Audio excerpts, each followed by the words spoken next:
আজ আমি আপনাদের সঙ্গে শেয়ার করব আমার আপু কিভাবে খুব সহজেই বাসায় সুস্বাদু শাসলিক তৈরি করেছে। ক্যাপসিকাম, মাংস, পেঁয়াজ, টমেটো এগুলোর সংমিশ্রণে এক দারুণ স্বাদ আসবে। শাসলিকের ম্যারিনেশনটা খুবই গুরুত্বপূর্ণ।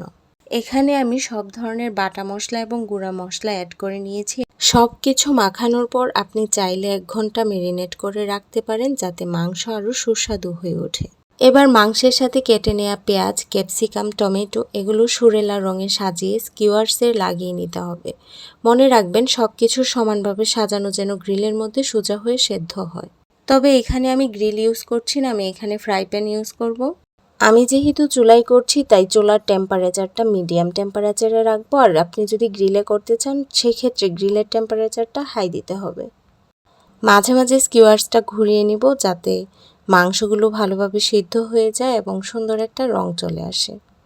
অবশেষে শাসলিকের উপর একটুখানি গ্রিলিং সস বা যে কোনো ধরনের সস আপনি দিয়ে নিতে পারেন, এতে করে স্বাদ আরও বৃদ্ধি পাবে। শাসলিকের এই রেসিপিটি আমার কাছে কিন্তু খুবই ইজি লেগেছে, আপনারা বাসায় ট্রাই করে দেখতে পারেন। ধন্যবাদ।